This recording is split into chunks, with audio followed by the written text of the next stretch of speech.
Welcome, everyone. My name is Susan Patterson. I am the director of Through God's Grace Ministry, who hosts the National Black Faith Coalition Against Human Trafficking.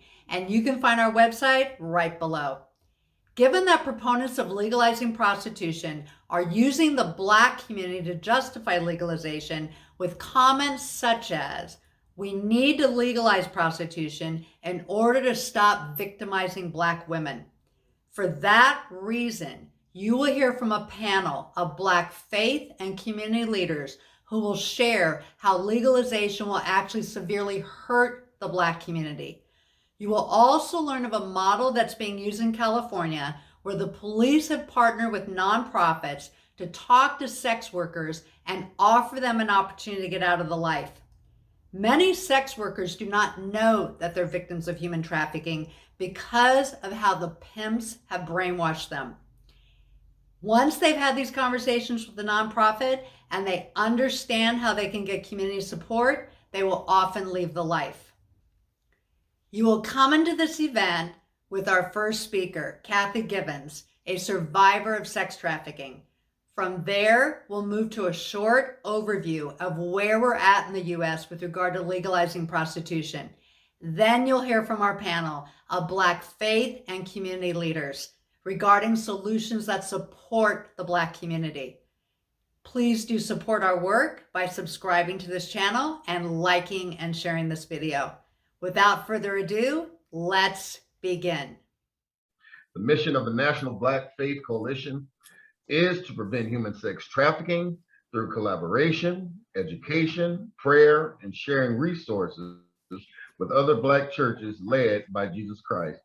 Now, our first speaker is Kathy Mcgiverns, a survivor of human trafficking, who will share the trauma a sex trafficking victim and prostituted people experience.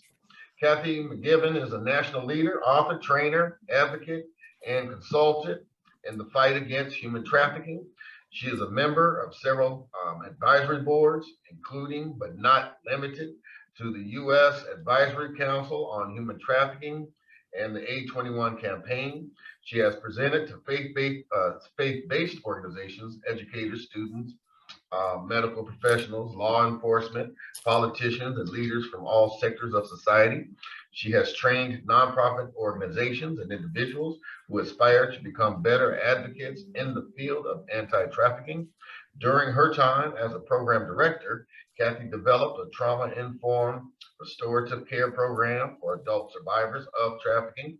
She is now co-founder of 1211 Partners, an organization committed to supporting survivors who are on their journey to thriving in their independence. In Kathy's own words, "I don't believe my escape was just for me. By the grace of God, I can go back and be a light in the darkness for others to find their way out too." No further ado, let's welcome Sister Kathy Mcgiverns. Good morning, good morning, good morning. I'm so excited to be here to join this very, very important conversation. This is a conversation that's been going on for a while, but kind of like hidden, right? So I'm really glad for this platform where we are openly talking about it. We are speaking truth because there is a lot going on in the human trafficking, in the anti-human trafficking movement. We all show up to do good, but we get divided by things that get us distracted, such as decriminalization. Now, when I talk about decriminalization, I'm not talking about the human beings and the individuals who we love and still support, who say, "I choose this. I want to do this. This is something that we should be doing. It's empowering to me to do it. It is something that, we need women's rights, right? They have right over their body, agency over their body. They need to be doing this, this work." I have love for them. I have love for those people in my heart. I will always advocate for those people in my heart. I will always stand up for those people in my heart. However, when it comes to trafficking and decriminalization, there is no dignity found in prostitution at all. A good friend explains it this way. There are several phases, for myself personally even, there are several phases in one's journey, right?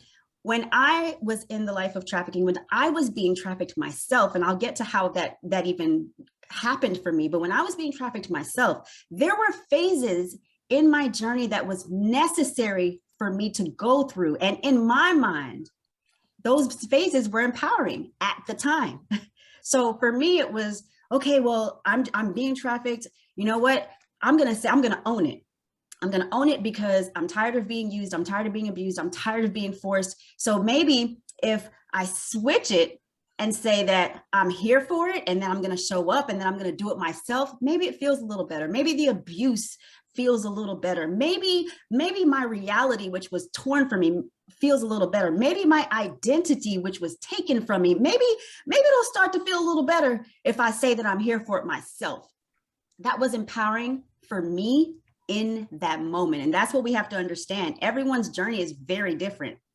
Now, here I am, fast forward on the other side of this thing, and I'm like, wow, I made it through. For me, fighting for the individuals who may not see a clear path out of that is empowering for me. So you see what I'm saying? I once felt empowered because when I was in it, but I know the truth of my empowerment now that I'm out of it. So we have to, number one, allow people the grace to even get out. We know that decriminalization is not the answer to freedom. It's just not. I can share a little bit about my journey. I won't go into all of the details, but I can tell you, as a young adult, I met an individual who I thought was a friend, really. And we got into a dating relationship. I got into a dating relationship because on his end, he was definitely not there to date me. He was there to capitalize. But I thought that I was in a relationship with someone that I could trust. And this thing went on for about a year before he even introduced me to his plan to capitalize. So I thought that I was really just being in a relationship, and he was very strategic about targeting my vulnerabilities and highlighting my vulnerabilities so that he could keep me connected. And towards the end of that year, this individual said, hey, I want you to come with me to start my business, and we're going to leave town, and we're going to meet some investors, and it's going to be great, and we're going to come back rich, and we're just going to do all these things. We're going to change the world together.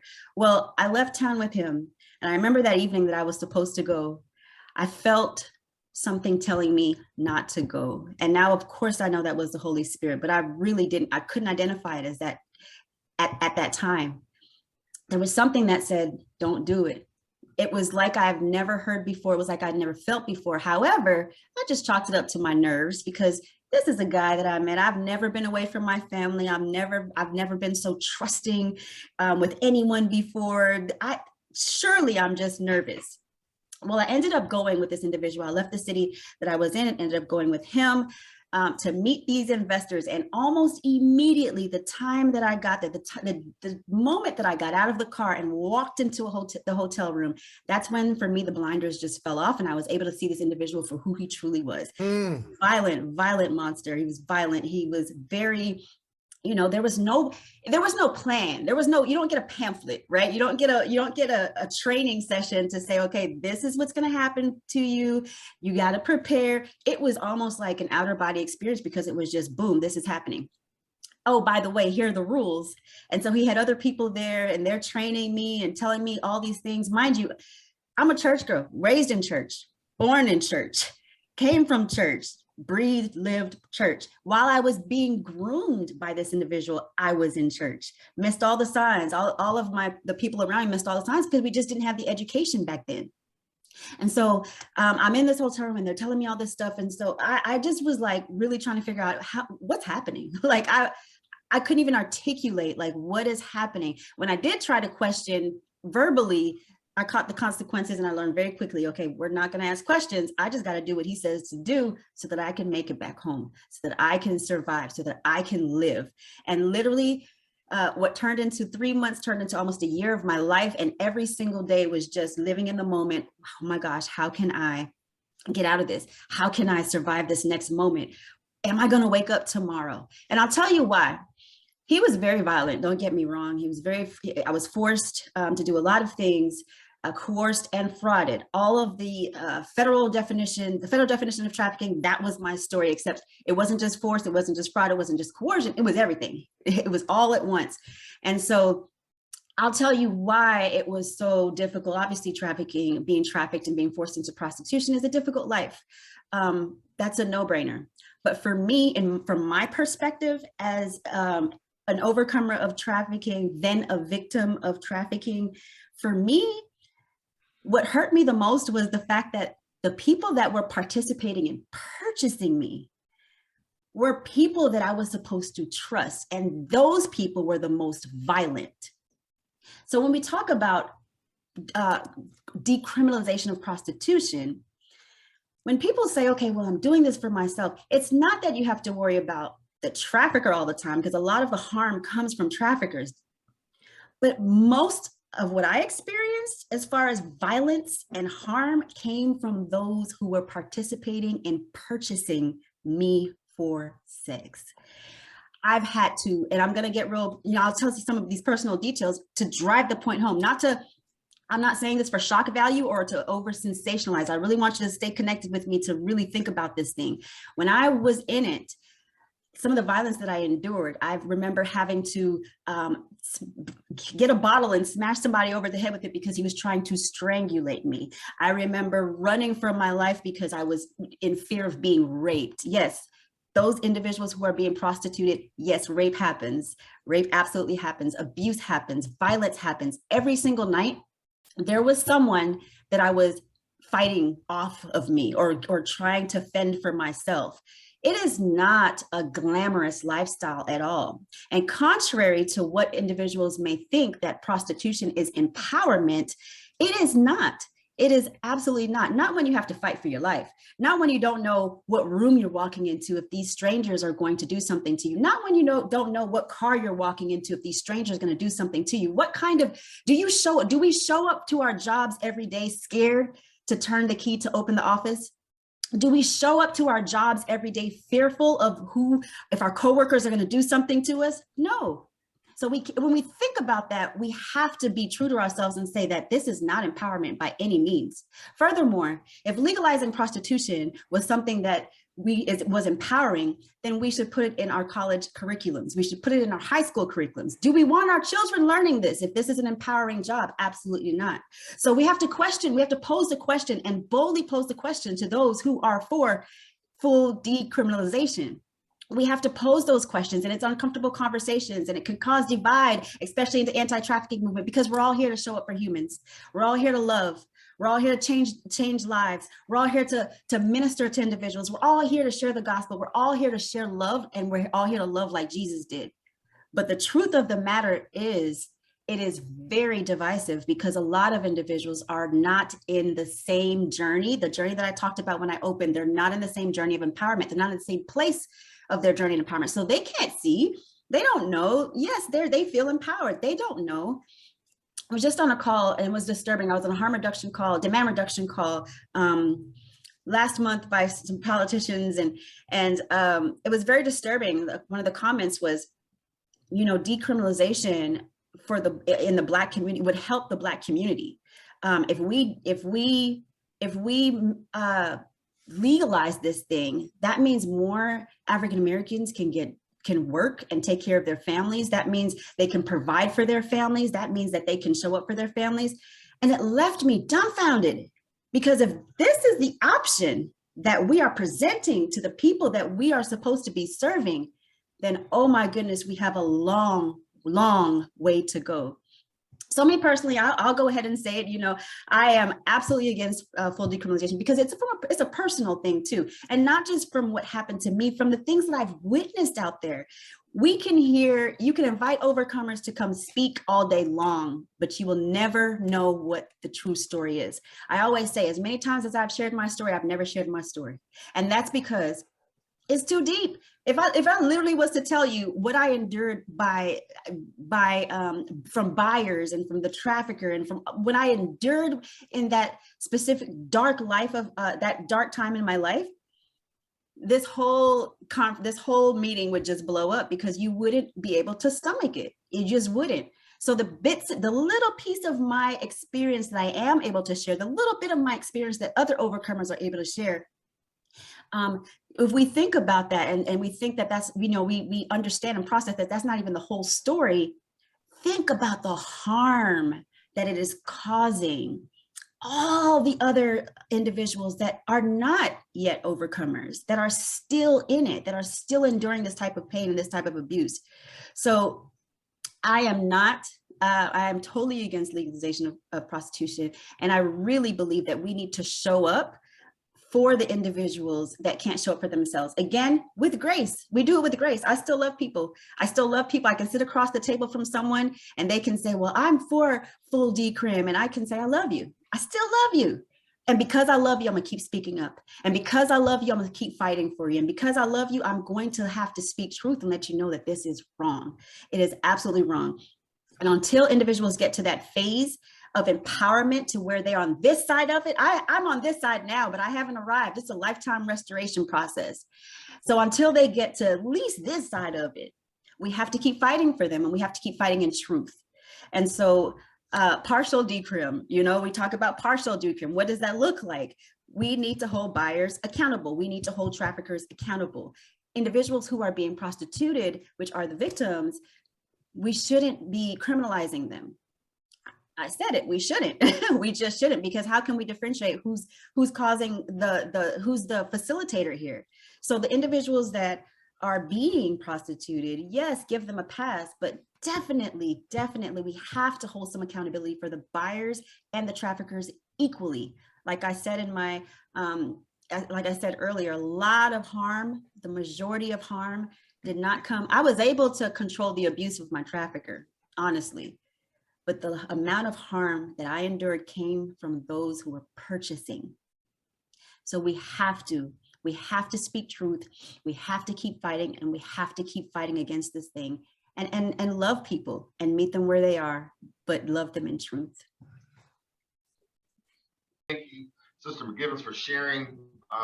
That was short, sweet, and powerful. And we thank God for you. Once again, let's give her a nice big hand of applause, and give it to her. Amen. God bless you.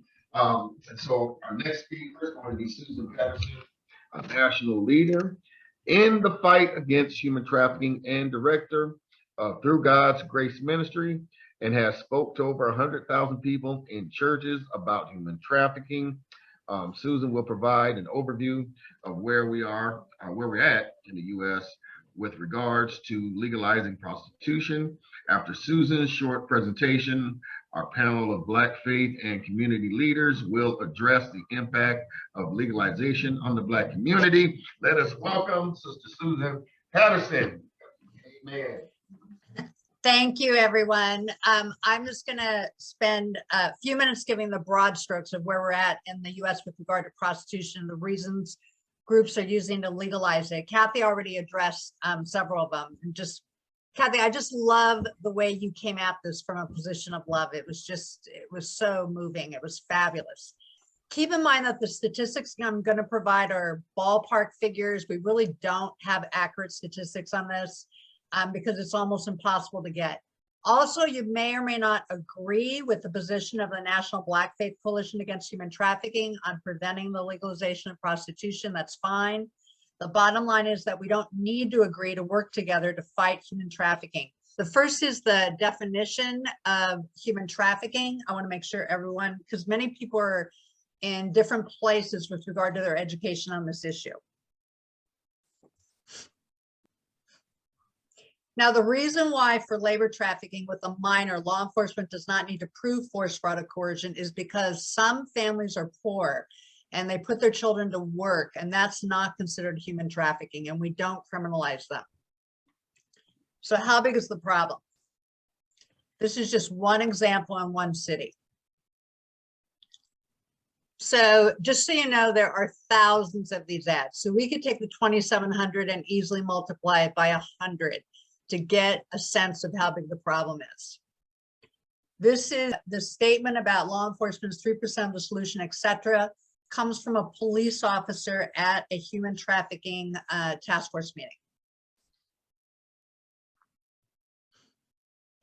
The most important part of this is over half the people in this country attend a church, which means that no matter how big this problem is, Jesus Christ and his church is bigger than this. We don't need to fear or allow ourselves to be overwhelmed. We just need to act.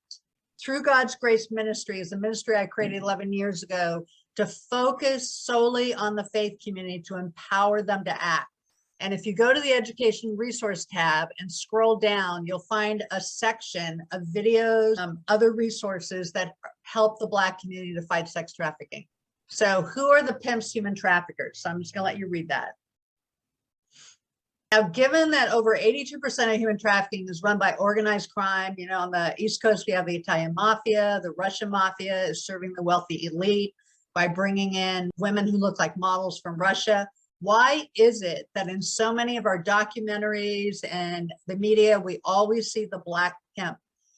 One of the reasons is that the Black pimp has made him or herself very visible. They're all over Facebook, Twitter, Instagram, YouTube, boasting about what they're doing. So one example is Pretty Ho. This woman had 22,000 Twitter followers. She's now in jail in Los Angeles.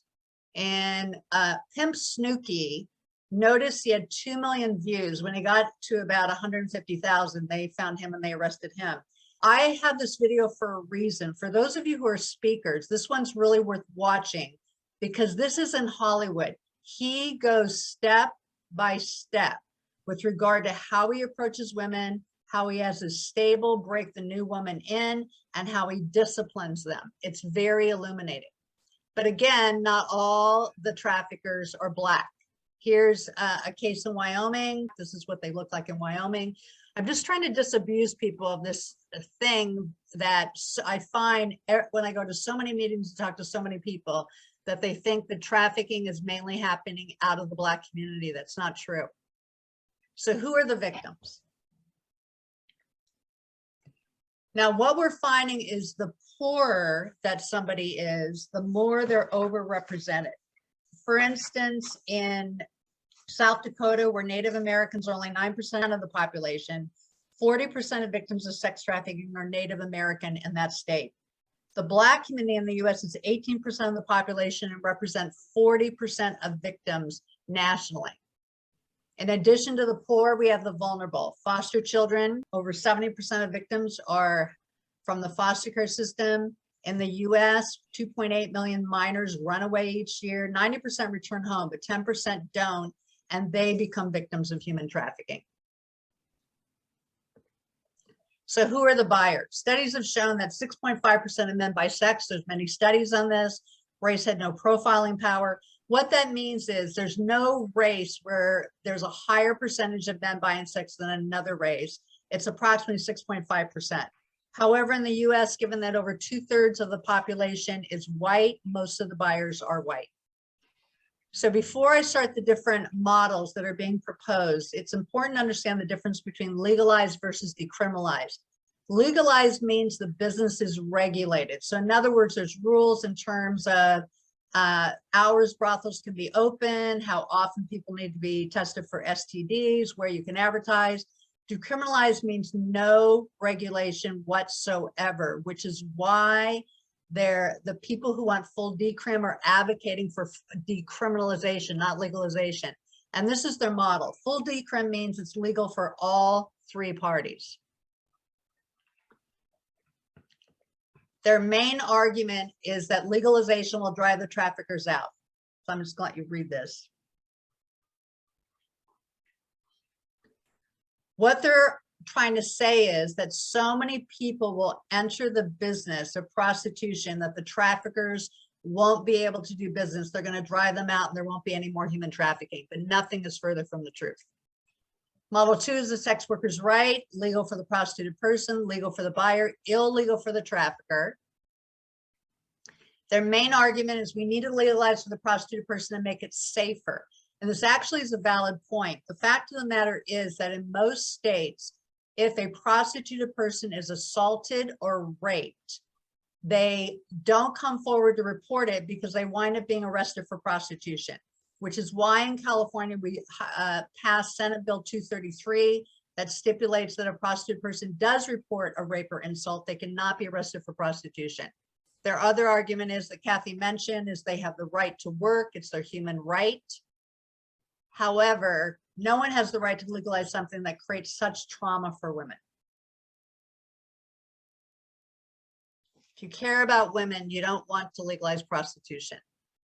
The equality model, which Kathy brought up, most survivors, nonprofits who work with survivors are advocating for this model. It's known as partial decrim, abolitionist model, Nordic model, to increase penalties for the buyer, hold them more accountable, increase penalties for the trafficker, make it legal or decriminalize for the prostituted person, and offer more services so they can get out of the life. However, on this model, the community is divided. And here are the pros. It's not fair to criminalize people who are victims of violence. The cons are, it gives the trafficker more power to recruit. So in Canada, where they have this model, the Canadians are telling me that the traffickers are everywhere coming up to high school kids, telling them that as soon as they turn 18, they can sell sex to pay for college. And when their parents try to stop them, they go, you know, mom, dad, it's legal. So it normalizes the selling of sex, which is why people are hesitating to put this forward. There was a bill in Maine for this particular model, and the governor wouldn't sign it because her concern about the power it gives the trafficker. Also for the church is uncomfortable with normalizing the selling of sex because God's plan that sex is sacred. And Reverend Bowie is going to talk more about that, about God's plan for sex.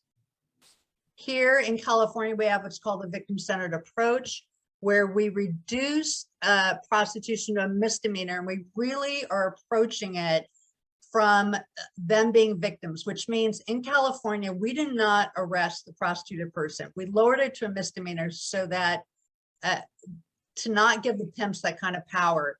We are advocating for more services, and that's being offered. We did increase penalties for the buyer. We've increased penalties for the trafficker in California. And this is how this works.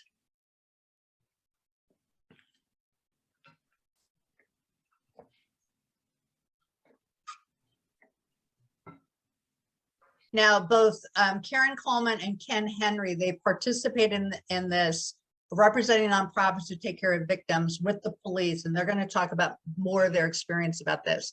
There is one weakness to this that we did address in California, whereas if they don't accept the diversion program, prostitution does go on their record, which makes it very difficult for them to get a job in the future, which is why we have a very low bar to get prostitution off one's record when they're ready to get out of the life.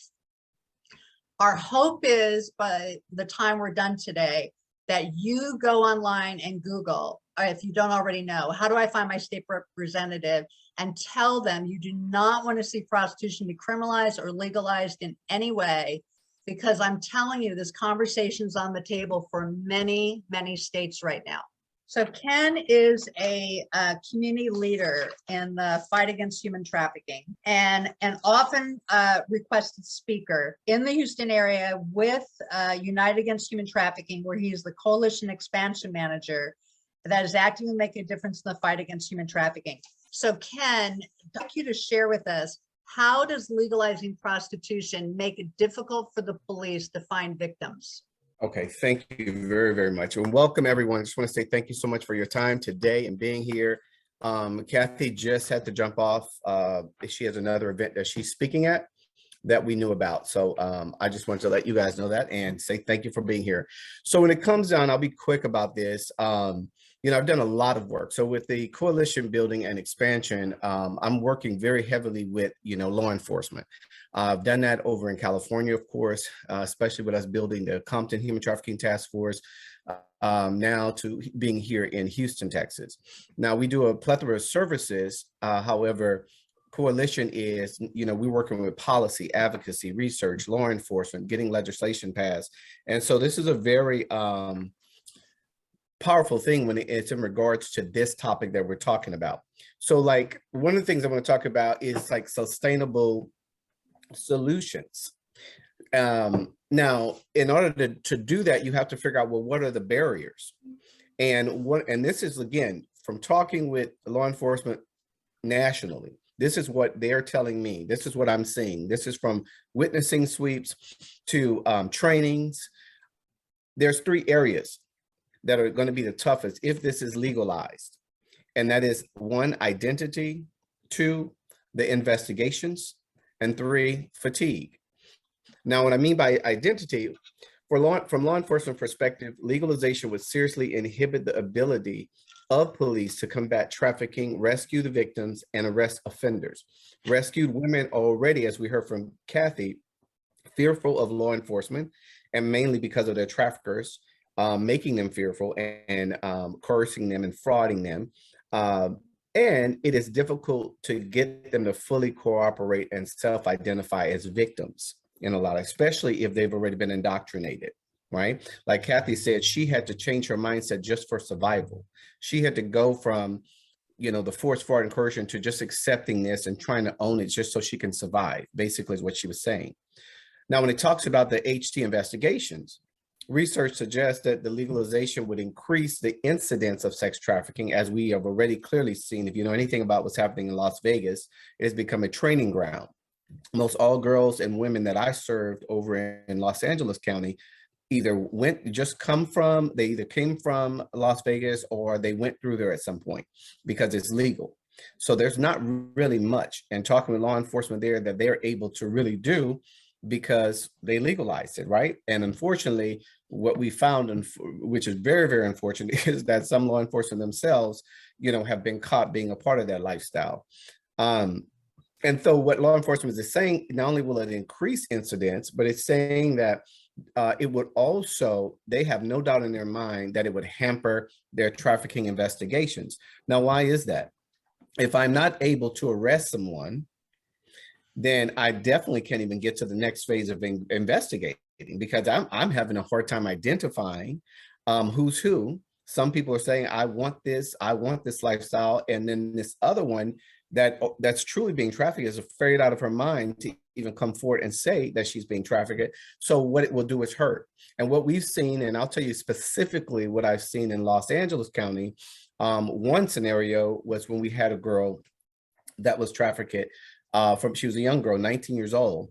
And the courts had her come through our diversion program. Now, I would always make sure that we had survivors teaching those.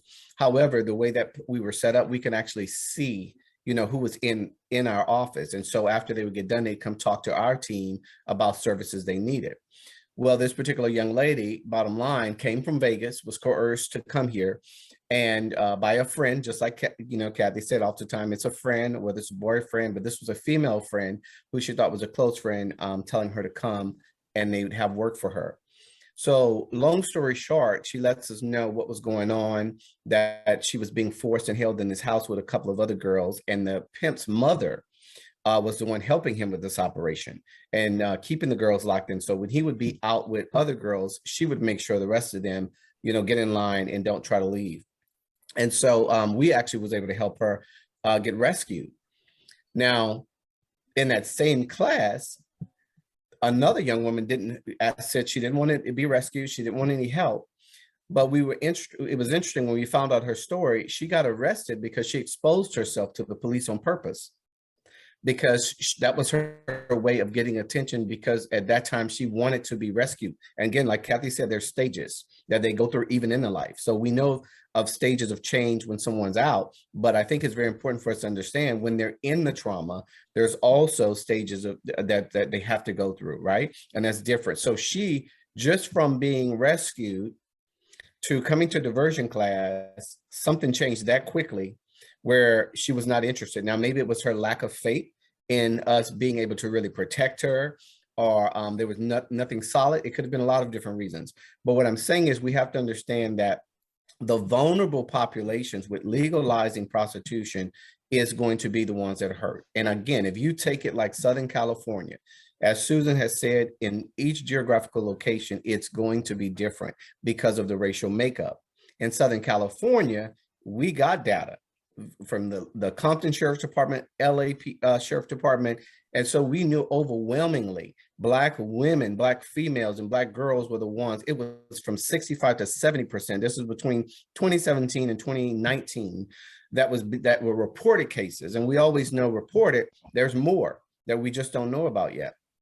So who's being hurt is also when I hear people say legalizing is going to help the Black community, I honestly want to jump off a cliff. I'll be honest with you, because I'm like, I have no clue where they're coming from with that. If you really want to help the Black community, then let's do some things to empower them, right? So they're not vulnerable to these things. So you have identity, you have how it would hinder the HT human trafficking investigations, but now we run the risk of the third thing, which is fatigue. And so if sex trafficking increases with the legalization of sex trafficking and law enforcement is challenged with identifying the victims and hindered with the limited investigations, a likely fatigue and decreased motivation is possible. Can you imagine being in a job? And this again, already is what cops have been sharing, when they feel like, okay, now everyone wants us to learn and get this training about human trafficking. I didn't sign up to be a social worker. I didn't sign up to be an advocate. I signed up to protect and serve, but I do understand this is a bad thing. So I'm trying to learn this stuff, but now it's difficult for me. And I feel like there's all these barriers to do my job. So we don't want that. We want to help also empower our good-hearted law enforcement that really want to do, because a lot of these men have daughters. A lot of these men have women in their life and young boys that they care about. And so they do have a heart to really want to do something and stop in this thing. But we have, I think, legalizing, the research has shown that that would definitely hinder that and put many, many barriers up. So that's all I had to say on that part. Very good. Thank you, Ken. Next up, we're going to hear from Reverend Gail Oliver, who you've already met as he's been the MC. Reverend Gail Oliver has been witnessing to pimps since 2000. Reverend Oliver has over 12 years of experience with training and hands-on experience working to get rid of prostitution on Harbor Boulevard in Santa Ana.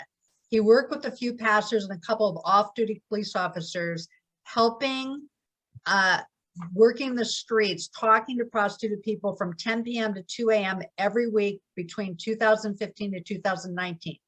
As a result of this team's effort, after 50 years, there is no more prostitution on that block. Amen. So, Reverend Gail Oliver, how does legalization empower pimps? Well, first of all, it's just ridiculous. The idea of trying to legalize this is crazy to me, because it's like taking a crime and saying you can commit the crime as long as you follow these rules. Okay, and it's a form of deception. Just like Eve was deceived in the garden, and she sinned. What you have is pimps come with this boldness. They're taught how to be bold.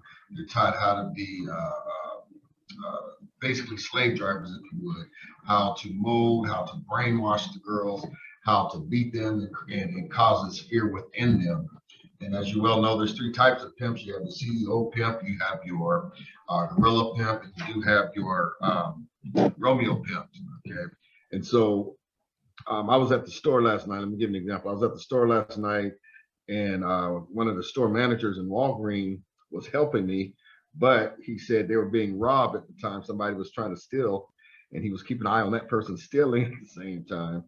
So he went outside after the guy that was stealing the stuff went outside to ask him, why are you doing this, blah, blah, blah. He came back in and told me. I said, well, what did you do? He says, well, because of this new law, my hands are tied. So you can steal under $1,000 worth of merchandise and I can't do anything. Mm-hmm. And I said, well, really? I said, what was the purpose? You know, so it's legal to steal stuff under $1,000, and so they have a lot of theft going on daily. So they have this challenge on a daily basis, and so therefore they do not call the cops because it's under $1,000. And then he said, well, you can steal a stove, you can steal refrigerator, as long as all this stuff is under $1,000, you're cool. Okay, so when it comes to prostitution or victims and legalizing that, you're telling the pimp, okay, cool, you've been taught how to be bold. Now take that to the next level. You've been taught how to create fear, take it to the next level. You've been taught how to groom these girls, beat them, however you want to do it, take it to the next level. And so if it's legal, then how we're going to protect those who have been kidnapped and forced into the lifestyle? What's going to cause the pimp to stop doing what he's doing? See, we want to educate the pimp. We want to educate the prostitute. We want to educate the victims. We want to help, and thank God everyone on this line, I believe, has made a commitment to help. I identify these girls or males that are caught up in sex trafficking, human trafficking, and let them know there is a way out. You know what I'm saying? I've had an ex-girlfriend that got caught up in sex trafficking. She was approached by a Romeo pimp. And I couldn't, as a friend, I couldn't do anything or say anything because Mr. Romeo was letting her believe it was a boyfriend-girlfriend thing. Then what he did is took her to San Diego, took her phone, cell phone, so she couldn't call for help. And the first thing he told her, baby, we're gonna make it, but we need money. We need a place to stay tonight. And that's how he put her on the street in San Diego. That process for her to get out of that took about a year. This was very interesting. She got upset at me. She said, why did you let me do it? Okay, I'm trying to educate you. I'm trying to tell you the dude's lying, but you're this guy's brainwashed. She didn't want to hear the truth. She wanted to believe this lie. And so you have a lot of people who are caught up in sex trafficking, human trafficking, and the pimp is already empowered. Now this is really going to empower them. So how many more girls have to suffer? How many more 12-year-olds have to suffer? How many more 14-year-old girls have to go through this and say, nobody was there to help me. No one was there to educate me. No one was there to help me get delivered out of this prostitutional thing, ring, whatever have you. So I can just see the pimps getting more, big-headed and taking it to a whole nother level and trying to recruit these girls. And it's crazy. I seen a girl that was she looked like she was about 9 or 10. Once we were on Harbor, just ministering to the Johns at the time. But that broke my heart to see this little girl out there, and she thought it was glamorized. She thought it was something glamorous. And my question is, what pimp would be that bold enough to put this little girl on the street like that, and they don't fear having to do time? So they don't fear having to do time. What's going to stop them from doing what's wrong? What's going to stop them from kidnapping these girls? What's going to stop them from beating these girls? What's going to stop them from owning them? And I'll close with this. When it comes to that Romeo pimp, I learned the strategy is they'll pick up these girls and groom them and take them to every place they got to go for like 6 months until they put them on the street. So therefore, they know where mama live, they know where daddy live, they know where the siblings live, they know where the children live. So if the girl ever tries to escape, it remind them, don't forget, I know where your mama live, I'll kill her. I know where your daughter lives, I'll kill her. I know where your son is, I'll kill him. So this is going to open up the door for more things to, let's say more criminal transactions to take place, more deaths. And remember, and I'm gonna close with this, I'm sorry with this, but at one time there was one guy that was booked in Los Angeles, and they did get him, but they put 100 deaths. They said 100 girls in LA were killed by this one guy. 100 girls. Okay. And that was just he was a John, he wasn't even a pimp. You know what I'm saying? So how many girls are getting killed that we're not hearing about? And what pimp is saying, hey, one of my girls was killed last night. I need help to find the killer. So all this stuff, they kill the girl, throw them in the garbage can. And meanwhile, who was the cause of all this? The pimp. And why would we want to give them more power? I'm done with that. Thank you very much. Next up is Reverend Oliver Bowie, who's the pastor of Abundant Living Family Fellowships Ministry. He's a community leader for the Black community in Los Angeles and has been actively fighting human trafficking for the last 5 years. So Reverend Bowie, what is God's plan for sex, and what does the Bible tell us about how God feels about the selling of sex? Okay, good morning and God bless each and every one of you. I know it's Saturday, but we're going to church on Saturday. All right, for those of you who may have your Bibles before you, turn to 1 Corinthians, the 3rd chapter, verse 16 and 17 to give us the kind of frame why we cannot afford to decriminalize, legalize prostitution. In these scriptures, Paul writes to the church at Corinth, says, know ye not that ye are the temple of God, and that the Spirit of God dwelleth in you? If any man or any person defile the temple of God, him shall God destroy, for the temple of God is holy, which the temple of God you are. It undermines everything thing of who we supposed to be and what we supposed to represent. Another thing, why will I get married now? I can get sex anywhere. It's no big thing. Sex is sacred. You are sacred. I am sacred, the temple of God. If we legalize this, what we have done, number one, you've taken the wrong out of it. Now, as believers, and let me say, as I talk to those who are on this call, and many of us are the church. Now, if you legalize this and make it all right, take the wrong out of it. Our little girls, now we can't talk to them, or we can talk to them, but it has very little impact on, baby, you need to wait till you get married. Or to our sons. And I believe a lot of harm is done to the boys that we overlook, because now the boys now devalue a woman. She's just something that can be purchased. And now we know that boys are bought too, but the majority right now still is women. But then what will happen also, as I bring that up, the men now will start to become prostitute as well. So now we have a situation that will just destroy not only people, but it destroys our society.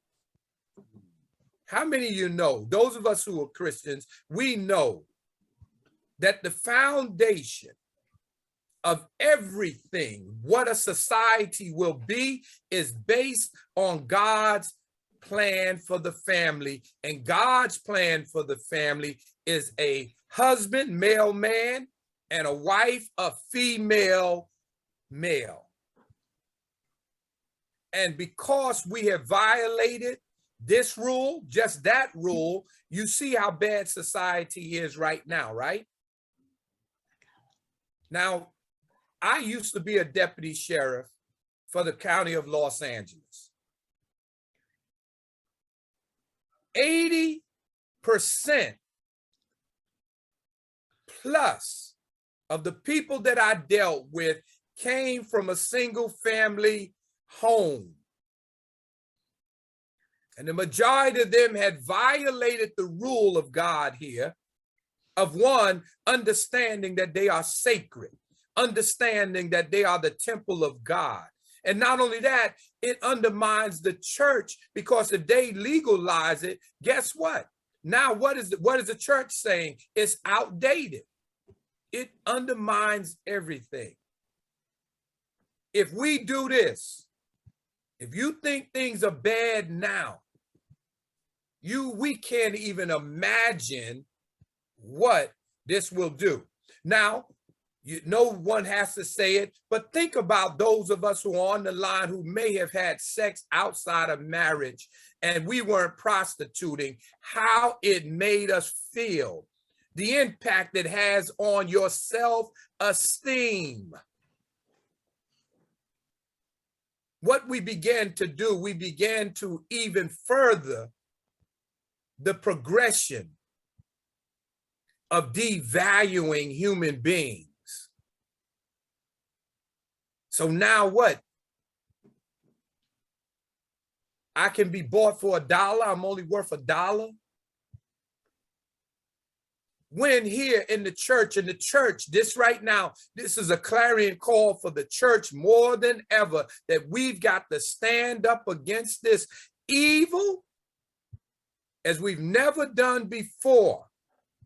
And those of us, whether if you're a church leader or not, we need to start talking to these pastors, in which I am, that listen, pastors, we've got to get in this fight. Because if we don't, number one, if your church's doors don't close, what will happen? It will change the game of the moral value within your church even. Part of the challenge right now today with the church is that the church is conformed to the world. And many people are not coming to us because of things like this, because the church keeps giving in to things that the Bible says we shouldn't do. Matter of fact, in the book of Isaiah, verse 121, God warns them of playing the harlot, which harlot is another word for what? Prostitute. And it's not seen in a positive light according to our God. And let me say, for the sake of you, I don't want to preach to you, but I think you've got the message. Number one, none of us as Christians should ever want to be labeled a harlot or a prostitute. It violates everything that we stand for. And let me read Corinthians, the 6th chapter, verse 16 through 20, so I can end this. But I think we get it. Number one, let me say to each and every one of us, whether you're a believer or not, all of us are created in the image and likeness of God, and all of us are priceless. And after I read these scriptures, I'm going to end it right here for time's sake, but I want us to stand up as never before against this evil. And let me say this, if you're not in the fight, you're for it. It says, what know ye not, that he which is joined to a harlot is one body? For two, saith he, shall be one flesh, all right? But he that is joined unto the Lord is one spirit. Flee fornication. Every sin that a man doeth is without the body. Remember, the body's a temple. But he that committeth fornication sinneth against his own body. What? Know ye not that your body is the temple of the Holy Ghost, which is in you, which you have of God, and ye are not your own? That's another thing. For ye are bought with a price. Therefore glorify God in your body and in your spirit, which are God's. I'll end it right there. Amen. I'm completely Thank you against very it. much. That was very powerful. Thank you, Reverend Bowie. You're welcome. Next up is Karen Coleman. Karen has over 22 years experience working with victims and survivors of human trafficking and is working to raise awareness in her community through speaking and other activities. The agency Karen worked with offered a diversion program for survivors and other services that she'll share about. So Karen, what was your experience of working with law enforcement when they took nonprofits to work with victims with them for sweeps, like we're doing in California? My experience of working with them was excellent. You know, when I say that, the officers that were chosen to do the sweeps and the whole task force, it was in Long Beach, as a matter of fact. It was in Long Beach, and the program was designed, and it came out of the Weed and Seed and the California Endowment Program. And I was asked to be on the Long Beach Human Trafficking Task Force.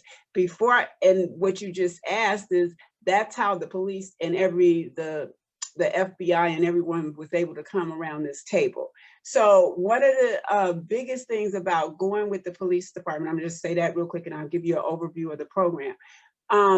It was amazing. It was relationships that were built between CBOs and churches and community members. It was amazing because they came on with the knowledge and the understanding. They were taught, they were informed, they seen it firsthand. They didn't even understand, you know, a lot of them didn't understand until they were informed and educated on what was really going on in the community. And once their eyes were open, they were amazed how gentle and kind these officers, male and females, were to these young women and boys when we were around that table. But so did I answer your question, Susan? Absolutely, that you did a fantastic job. And, you know I've had many conversations with Ken. And one of the things he pointed out is that taking the prostitute person in and having them sit down for a few hours and talk to a nonprofit, getting them away from their pimp, it allows them to actually look at what they're doing and what they're using their lives for, so that when they're invited to be in a diversion program, which I know that your nonprofit did a lot of them will accept that invitation, and we can help them get out of the life. Which is why in California, I wanted to bring this up, we still have kept it illegal, but to a misdemeanor. We don't give them jail time because we want to still have the power to be able to intervene. And it works when law enforcement has been thoroughly educated, like Karen shared about, where they're kind and there's love. And that's not to say that there aren't bad actors in California. Of course there are. I mean, it's just the way it is. You can't educate everybody. But what I'm pointing to is a possibility of really educating our law enforcement so they're partners with our nonprofits, they're partners with the victims, versus always seen as, the bad guy who's going to exploit them. There's a whole other possibility here. All right, so Ken, what impact will it have on the community when we normalize the selling of sex? And I know that you also want to include the fact that we need to provide more opportunities, especially for the poor, so that they don't see selling sex as their only option. So go ahead. So when we're talking about this, of course, it negatively impacts the community, but specifically, I want to talk about, since we're the Black Faith Coalition, how it really will negatively impact the Black community. So basically, one of the things is, looking at higher risks of Black girls, women, and boys being pulled into that life of trafficking. Now, why is that? Because as we saw with the research showed earlier, that it will, and we saw that in Vegas and other places where you have way more incidences now of sex trafficking, because again, even our brother Bishop Oliver shared that as working with pimps, they feel more free. They're not so afraid to hide behind the scenes now. I mean, in Vegas, you have some guys saying they're agents and managers of girls now. They can boldly walk around. They can pass business cards out if they want. So you're going to have much, much more of that, if that is. And the other thing is this pimping and hoeing culture becoming more prevalent in our community. We already, let's be honest, we have a problem. And the reason why, like Susan even brought a point up earlier, why this narrative is out there and people think, and I've heard it, I have friends and communities all over, but why, especially, a lot of the, white community that maybe is not so engaged or, culturally competent, it could appear that way, that, wow, the Blacks are the ones, they need to get their pimps and stop their, community from becoming pimps and that kind of thing. But it's easy to put that narrative out there because of, like, for instance, hip hop culture. Hip hop is one of the most powerful forms of music medium out there, right? It's all over the world. You look in Korea, Asia, there's a major hip hop culture. Sometimes I'm amazed places I go in on an elevator and I'm listening to hip hop music on the elevator. I'm like, this is a 5-star place, elegant, classy. And, but you're listening because we know what hip hop has evolved into, where you have, rappers from female and male glorifying the stripping industry, glorifying pimping and hoeing. We even have songs about it. I tell all my hoes, rake it up by Yo Gotti and Nicki Minaj. Right. So and they have imagery. So this stuff is very, very powerful. And so a lot of our youth, and it's not just Black, because just watch TikTok. If you don't have an account, I tell you, you need to have that if you're in this fight. Look at TikTok and you see all the different races of what they're buying into now. And it's because of as we progress, we start normalizing certain things. And now, of course, that new generation is born into something that's normal that might be uncomfortable for you and I, because that wasn't normalized. And now they don't understand what the problem is. But what it does, it makes them prey. When you look at strip club industries, a lot of educated women, college women, are doing this, pastors' kids, daughters. I mean, I've seen interviews. We've talked to people because it's gotten so normalized. Well, husband and wives will go together. So we allow this.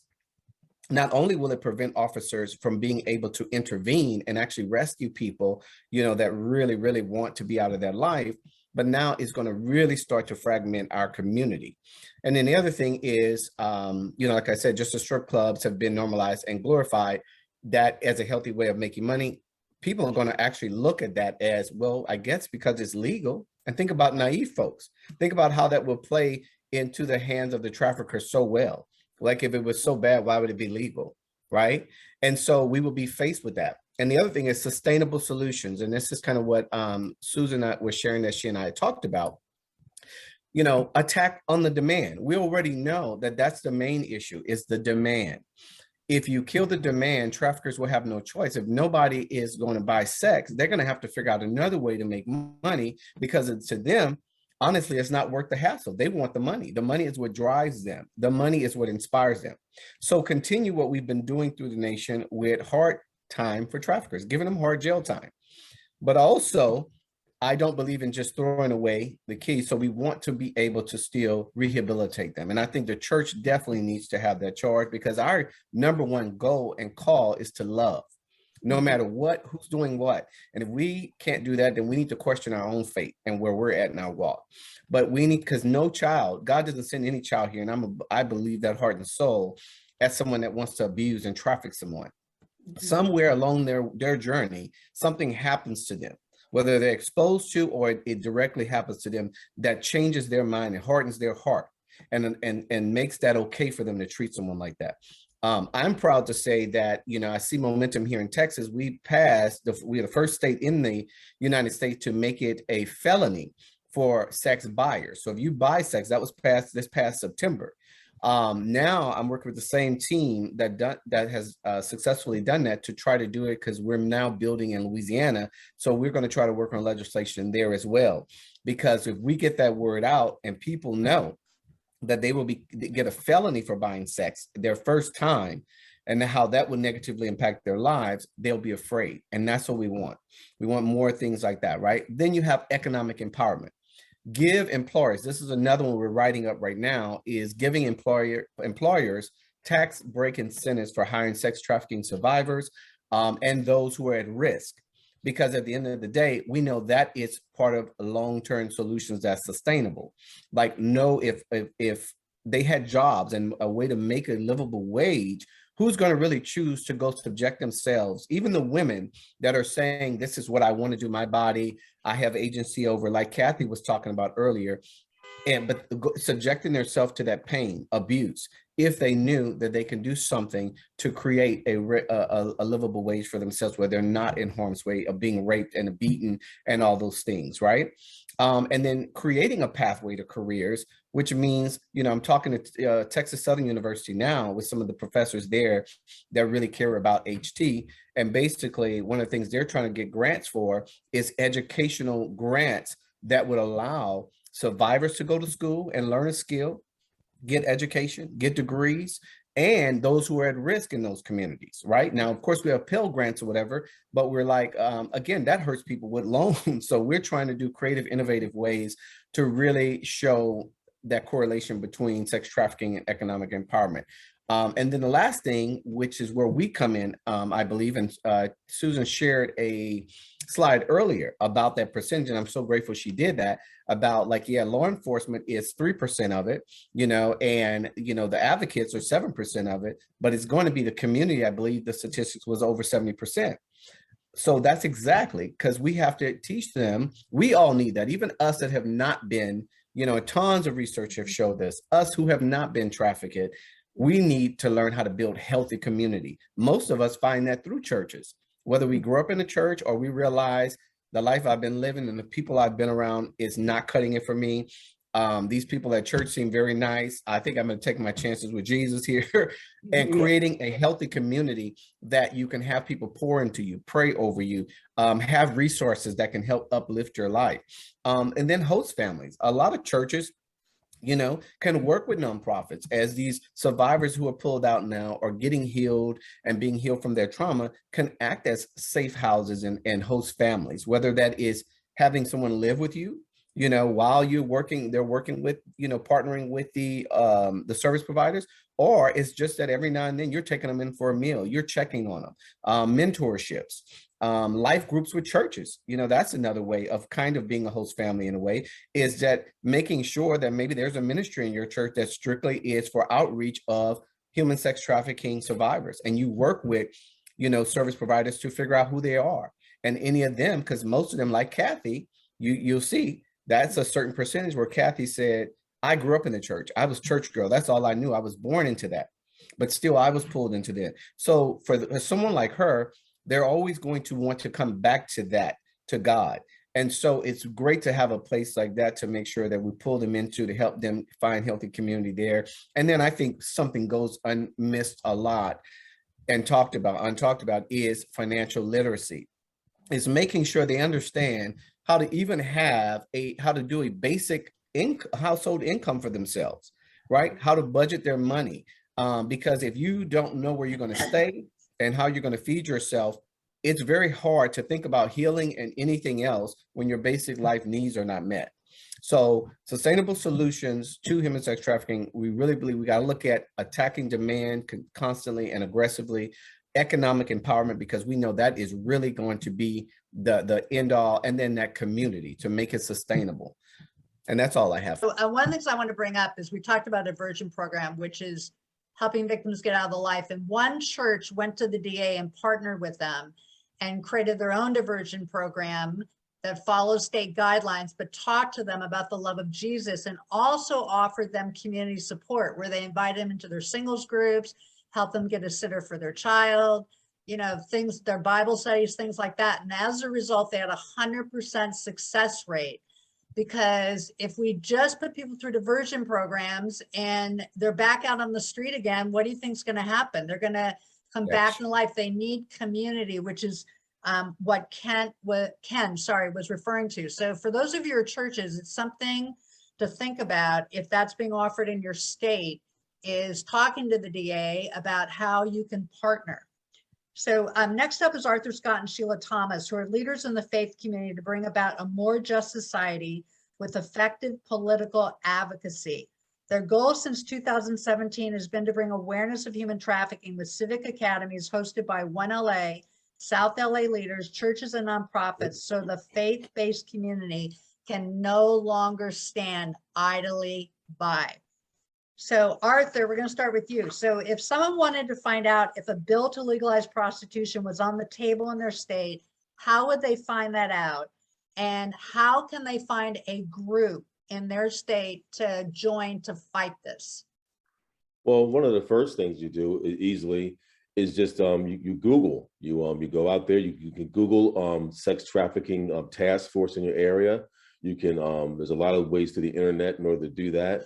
And so doing research on your own is the first thing that you do when you go to want to find out about what kind of laws are being passed in your area, what kind of, if you want to find out about what the pro sex trafficking laws are, and people that are trying to advocate to legalize and decriminalize prostitution, we find those bills, you read them, and all that information is out there. So it's about being very proactive about finding out what exactly is going on in your area. Perfect. And Sheila, what is the best way to approach our state assembly and senators so that we can educate them on this issue? You just start out by really developing relationships. Relationships are very powerful. You do a lot of networking. Then you begin to, as you educate, I find out that you really need to educate your senators, your assemblymen on what human trafficking looks like, even sometimes before you start writing them about a bill. Because what I am seeing and what I am finding out, they are clueless about what human trafficking looks like. So after we begin to develop those relationships and let them know what human trafficking looks like, write them, write your senators, write your assemblymen, write your state and local people.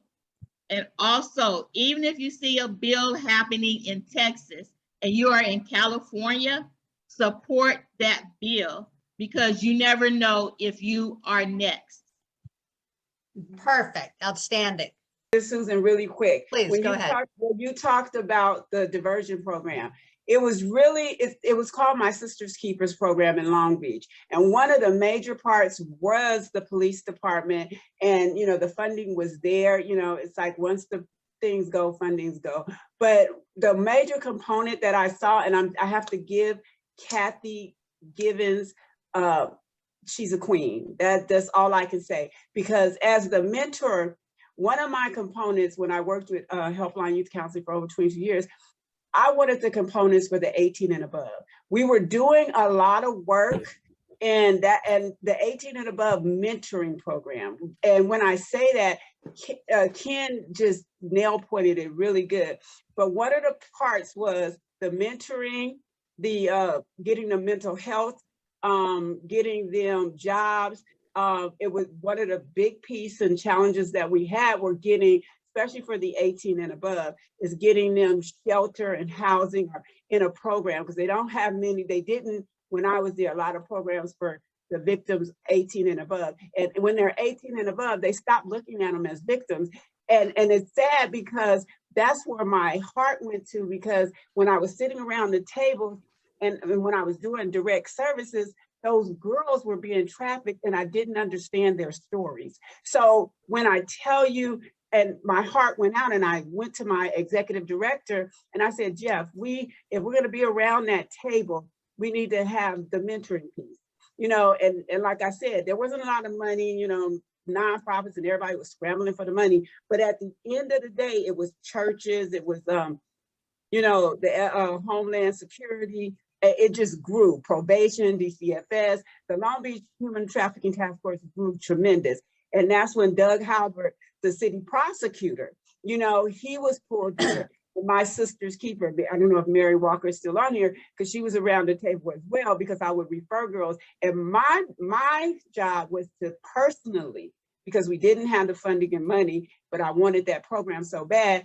And as the community service director, I went out of the way and personally mentored these young girls, from taking them to hospitals, doctors, IDs, and everything else.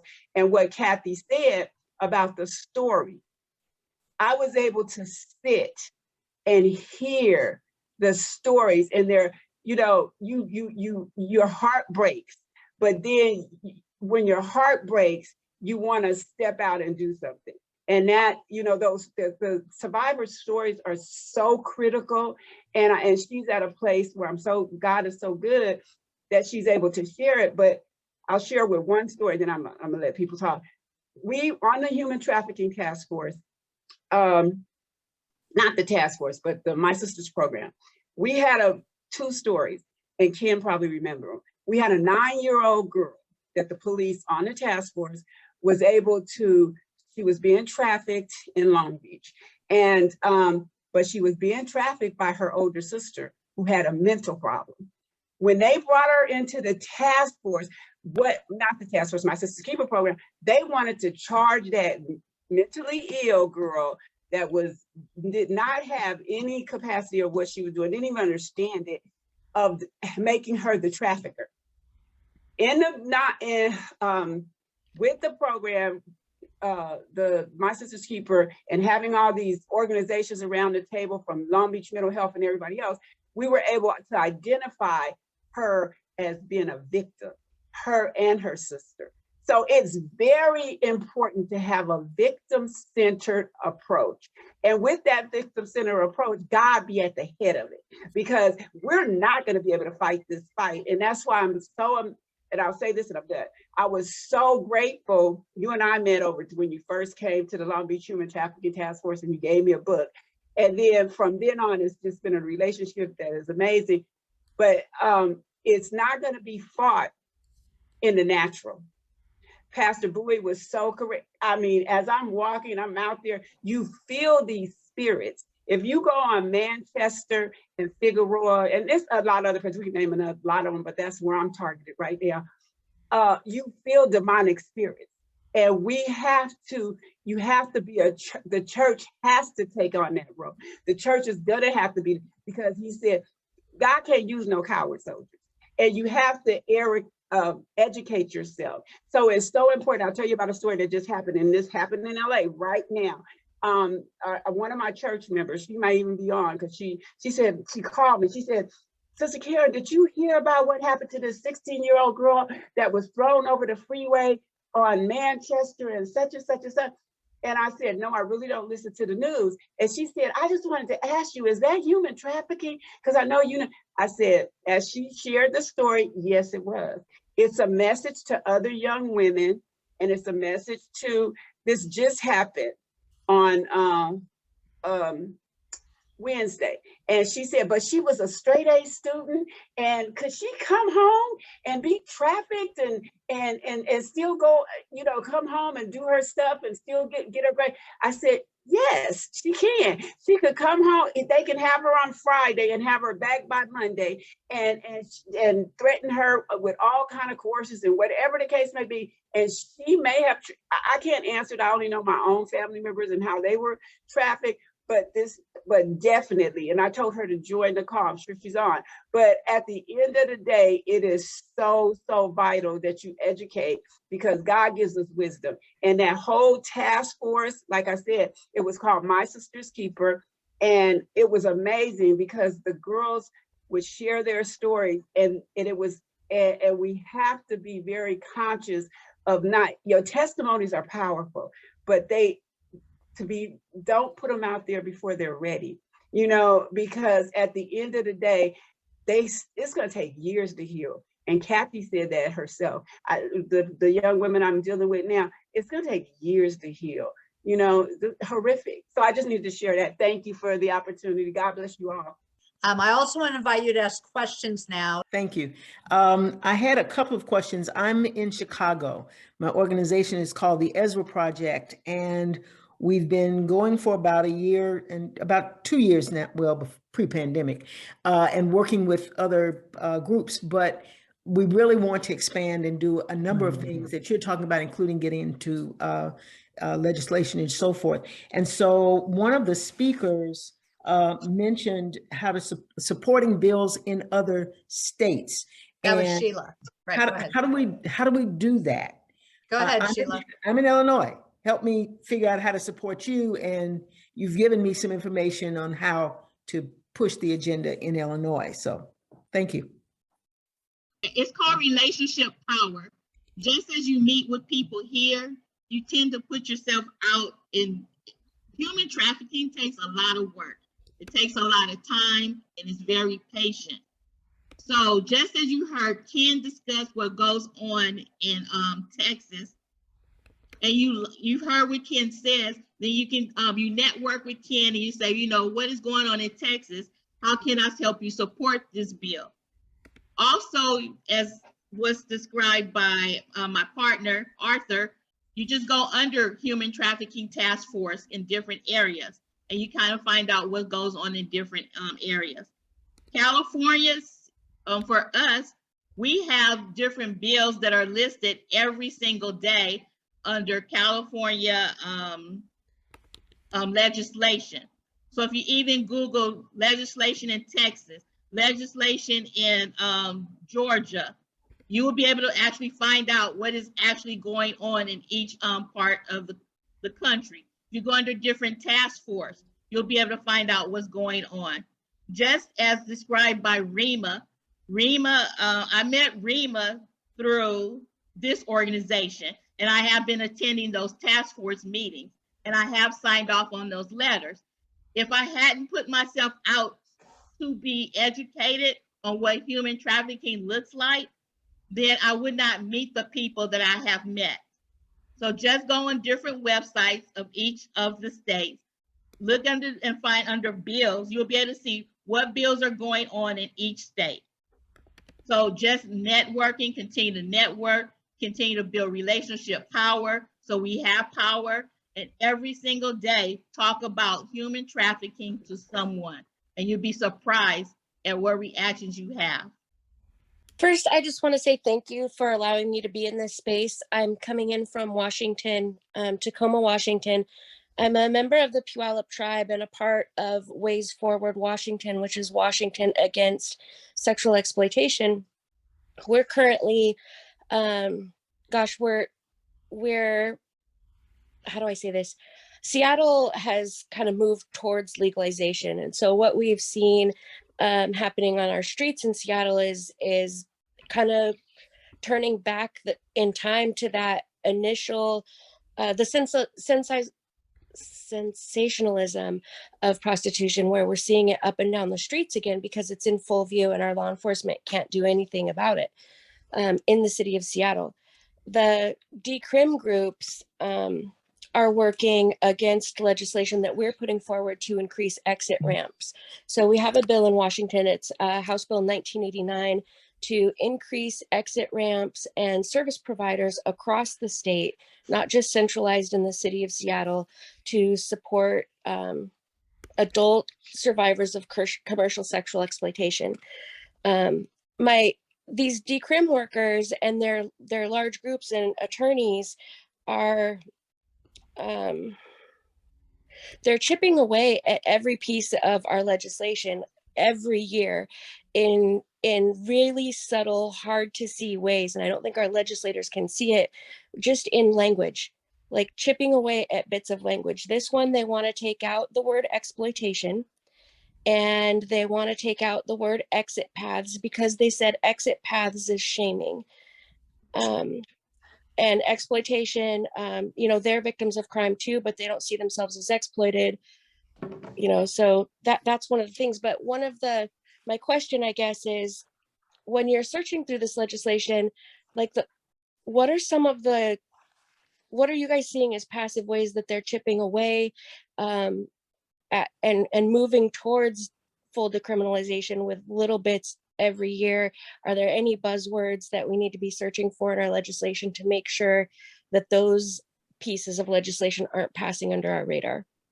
All right, I'm going to start and I'm going to invite the other community. So one of the things they say is we're decriminalizing consensual sex. Consensual sex is already legal. Paid sex is not. They talk about, which we've already brought up, is, we need to stop, victimizing the LGBTQ plus community and the Black community. It's a human right to be able to sell like that. And what you pointed out is very, very, very important, because people are confused because of the way they're changing the narrative. And keep in mind, for those of you in the faith community, why we need to rise up. There is a tremendous amount of money behind full decrim. They are paying to have these sex worker right people meeting with our legislators. I know someone, they went to Washington and they said that they had met with every single senator and congressperson, because if it's legalized, these traffickers can just switch from an illegal business to a legal business and they will make millions legally. So they are investing heavily into this, which is why we need to stand up. Anyone else have a comment from the panel about how, in response to what she asked regarding language? Yeah, I do, Susan. Like you said before, one of the things we do in One LA, gotta remember, you gotta follow the money, okay? And if you follow the money, you're gonna find out who's behind it. You're gonna follow the money. Like the young lady said this morning, Kathy, this idea that is empowering women, okay? And we're at this point right now where the empowerment of somebody means that, well, it must be the right thing to do if we're empowering somebody, okay? So you follow the money, you follow the false logic of it, and you attack it from there. And so that's one of the other things to look for, the different code words and the people that are behind it, okay? Like we said before, one of our old past meetings about how, you legalize marijuana, that gets rid of the marijuana problem. Well, it doesn't, of course, and you have different drugs like fentanyl and everything coming in. And so one of the things we've done in this country over the last bunch of decades, of course, is to think that, you can legalize something and make it go from, it was so immoral before, but you legalize it, then all of a sudden it becomes moral, and that's just not true. Yeah, exactly. It normalizes it, exactly. The other thing that's interesting is in Germany, where they have full decrim, the top brothel owner in Germany was arrested for human trafficking because he couldn't find enough women to meet the buyer demand. So this thing about how if we legalize it, there won't be any more human trafficking victims, like Arthur talked about, they compare legalizing marijuana, is totally false. So anyone else have a comment about language? Anyone else from the panel? Also, it's very important to understand that this fight is never won by one person. So it's essential of partnering with people who are involved in this work if you're going to be most effective in moving whatever you move. And then also, as we look at decriminalizing or legalizing this. Someone had mentioned the part about what happens with marijuana. Now it's no longer wrong. But another thing, the problem with also, if we legalize this, and we're experiencing this in Los Angeles, they don't have the infrastructure or personnel to regulate. This is basically unregulated. And so what happens, no one's able to really enforce anything for the most part. And you think that we have chaos now. And we're going to have so much more chaos. Yeah, they will. Right. They will take over our neighborhoods. If we legalize prostitution, you're going to see traffickers coming in from all over the world because of how much money there is in the US. And they will be allowed to advertise everywhere. I talked to a woman in Germany, she said it's disgusting. They advertise everywhere, promising men the best orgasm of their life. I mean, what's the impact on society and families? Good morning, everybody. This is very, again, educational and inspirational. I'm in the ministry and I'm also in law enforcement. And I just want to say that what you guys are saying is just totally true when you begin to, decriminalize something like this, like prostitution. And I work for the Los Angeles Unified School District Police Department. I'm a sergeant there.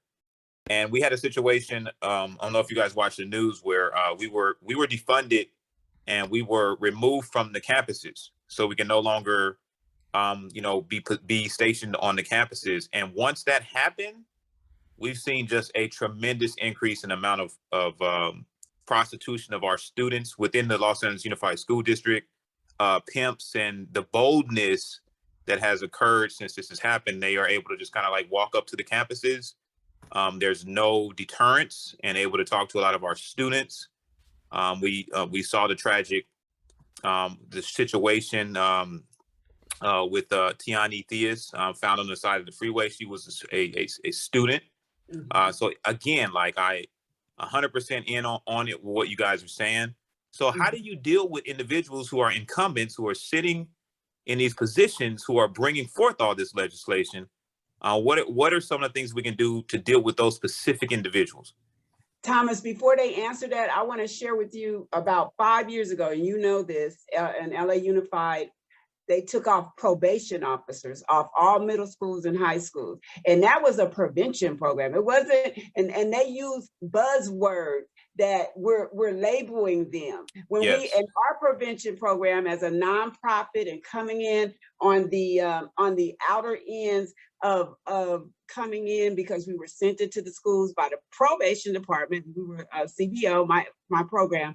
And that was so, we fought it, but when you got around those tables, and it was, and I'm gonna share this and then I'll let the person answer you. They around the tables and with the probation officers, and then we all fought it because a lot of them lost their jobs. They went back to the detention center. They took them out, and these probation officers were basically parents to these kids. They weren't criminalized, and that's what they made. And it was a community member with a great deal of money, with the backing of lobby, and I'm not going to mention her name, she and I go at it all the time, but she was backing the fact that she wanted programs to be given directly to money, no overhead from the probation department. The probation department has nothing to do with it. And the buzzword is that you are labeling these kids for life. You're labeling African-American kids in hard-hit communities, but it wasn't true. Yes. So those are buzzwords. I just wanted to share that. No, and it's perfect, Karen, because you brought out the thing about language, that as a society, we've become incredibly clever at changing the narratives. And what's missing from me, and why I'm directing my efforts to the faith community, is as Christians, we have discernment. We know in our spirit something's right, no matter how they language it. And we need to pay attention to that discernment. And as Christians, we need to speak up. And again, 51% of people in this country go to church. We have the power. It's just a matter of educating. And I really appreciate you talking, Thomas Langston, about police officers.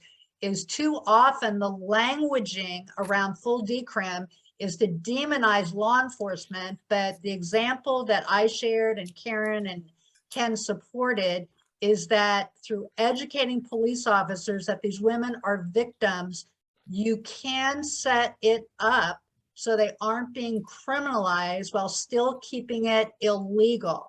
And so that defeats the whole argument, because that's their main argument, is we need to stop criminalizing, you know, and they have the right and all the rest of it like that. I talked to one of the California senators and I said, he was a guest speaker at my coffee meetups on a monthly basis. And I said, why is it so hard to pass laws that try to protect women and children as far as human trafficking, especially sex trafficking? And he said, because society sees it as a vice and not a crime. So we have to do a paradigm shift. And that's why all of you talking about education, raising awareness, education, and prevention is key, because people need to see it as a crime, that it's not a vice. And as far as that's a great point. Thank you. And I said, Rima, I just want to thank you for bringing up the CASB 357, and that, you know, we as Christians, we have a voice. We are the front line, and we need to be there available for the individuals who are being victimized through human trafficking. But we have a voice. And I watched the assembly vote in and approve SB 357. And I was just really horrified by the amount of information that was given about this particular bill. Okay, so now we have an opportunity to do something about it, to tell the governor, we don't want this. This is not the way to go. And so we can't just say it, we have to do it. We are the front lines. We are accountable for what we see. And, you know, we do, the organization that I'm involved with is Gems Uncovered, and we do street outreach. And the street outreach, I'm finding that the pimps and the runners and the Johns are becoming so aggressive. They're waving guns. The young women are afraid. They won't talk to us like they used to because of what is happening. Law enforcement goes out on the street. They really can't do anything about it. They shine the light on the girls. The girls just move on to a different corner, but the activity is becoming more aggressive. The pimps and Johns are running the streets. And Mary, can I want to, because I love Mary to death, I want to piggyback on what, doesn't it look when you go down the street, because you're out there, your team is on Figueroa, you know, and does it look like we're in a third world country where, like in Taiwan, and how these young girls, I mean, it really has taken on that type, like you said, boldness. It's almost, it probably was out there. I don't know if our eyes are just being open, but the boldness, and I know you see it because you're there every Friday, you're out there ministering to the girls, and the boldness, and that's why I really believe, and like you, I love you, my sister in Christ, that I really believe that God he's getting ready to do some stuff, and it's a God's job, because we can't get them hurt, we can't get them killed, and we have to protect ourselves. So it's gonna be the churches and the faith community. I love Gems Uncovered, and I love you know I love my girl over there. So yes, you do an amazing job, and it was an honor being around my Sisters Keepers table with you. I just wanted to share that. So Miss Nyla, why don't you go ahead, and then Joy, I'm going to unmute you, and then you can ask your question or make your comment. Go ahead.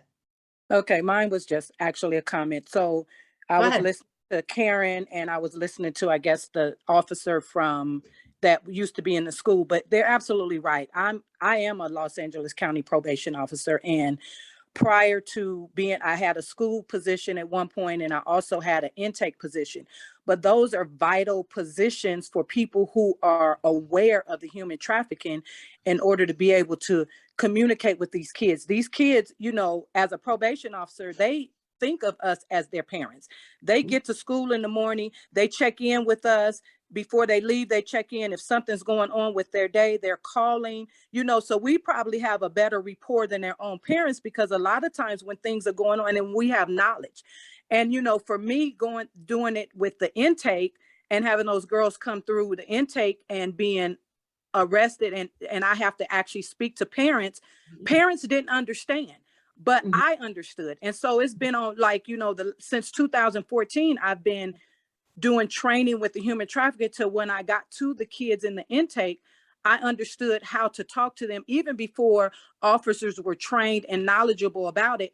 I knew what to do, that I had to educate my colleagues that were males that these girls are afraid to look at males, especially in our African-American males. So it was really knowledge is power. And, you know, on top of all of that, doing this, my faith base is through the roof. So a lot of times I'm talking, and I did a graveyard shift, I'm talking to parents on the phone in the middle of the night, but I'm talking to them not as a parent, I'm talking to them as a believer. And I'm telling them, you know, what I know. And I'm telling them, you got to love these kids through, because some of the times they're doing the stuff that they're doing because they're trying to save you. And it's going to be a continuous in and out, and until they are patient with them. And I had one mother just jump off of her couch because she said she needed that word to help her understand. So, you know, it's not just the parents, they're unknowledgeable. And then when they go out to try to get the help, because we don't have laws that protect these kids, the help is really not there. But our parents play an important part in this, but we have to be able to communicate with the parents and not really, sometimes we attack the parents and we remove kids from the homes because we think the parents are not protecting, but we're not all coming together on a table trying to help these kids that are there. Very well said. Thank you. Thank you, everyone, for taking your Saturday mornings to be here. I know Absolutely. There's so many other things that are, you know, pushing on your schedule. And I grew up in Pomona, California. I don't know if most of you are familiar, but Holt Avenue was one of the biggest tracks in the United States for several decades. So this has been a matter that I've been super passionate about. And I just wanted to touch on just two things real quick. First, shameless plug for Susan. Susan has a website, Through God's Grace, and in the Southern California Faith Coalition Against Human Trafficking. I think if we haven't already, then maybe we are now seeing that we need to really gear up, that we really need to educate ourselves and become very involved in this movement as believers and really start spreading the word to our other brothers and sisters in faith, because we're currently not winning, and it's a very, very tough fight. So Susan has so many resources. A lot of people are saying, like, we don't even know what human trafficking looks like, and this is true. I talk to Christians all the time who still do not know it exists.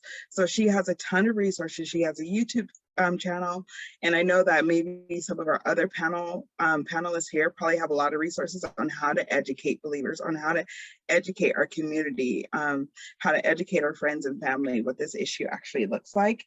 And then real quick, Karen kind of touched on this as well, and I think this is the next phase of our movement as well, is that the sort of, you know, decrim movement is extremely well-funded, extremely well-funded. They are the ones funding the campaigns for State Assembly Member Wiener and all of these legislations and things that are happening. And I think that is something that we need to strategize and combat, because we can't even sort of get on the field if we can't even get in the fight financially. And so I think that's a reason why a lot of people have these misinformation and ideas about decrim, because, you know, this other side is funding all of the campaigns that are deceitful. And so, yeah, that's just kind of my heart, is really for the church, for us brothers and sisters, to start learning more about advocacy, educating ourselves, and, you know, becoming more involved in the fight. So beautiful. Thank you very much. And yes, I created those resources to empower the community. The other thing is, Joy mentioned our YouTube channel. The YouTube channel is actually a community channel. It's not just me doing videos. I interview people who are leaders in the Christian community in the fight against human trafficking. So if that identifies you, please contact me. I would love to do a video of you and add you to my channel. And I really do want to thank everyone for being here and taking your time on this important subject. do take the video. I'm going to send you the recording of this and send it out to people as a way to raise awareness. Visit the YouTube channel, visit my site. You know, let's take action as a result of being here. And with that, I'd like to invite Reverend Bowie to close us in prayer. Okay, let us pray. Lord, we just want to thank you, Lord, for the blessings that we have received this day, Lord, from every speaker. Thank you so much for Susan and her great leadership and the National Black Faith Coalition Against Human Trafficking, Lord, as we come together in all the organizations. If we unite, Lord, and Lord, if we will trust you with all our heart and lean not to our own understanding, but in all our ways acknowledge you. You've promised to direct our path. You've promised us success. And Lord, as one of your servants and spokesperson, Lord, allow me to use everything within me to fight this evil. And Lord, as many that you bring together, Lord, because the greatest power is people, not money. We don't care how well this bill has been funded. If we as the people stand up and unite against it, their money will become null and void. And not only that, Lord, it is votes that elect people, not money. And we come calling on you, El Shaddai, the Almighty God, the all-powerful God, that you will give us not good success, but God's success. In Jesus' name I pray. Amen. Amen. Amen. Well done, everyone. The panel was awesome. Thank you. Have a great Saturday.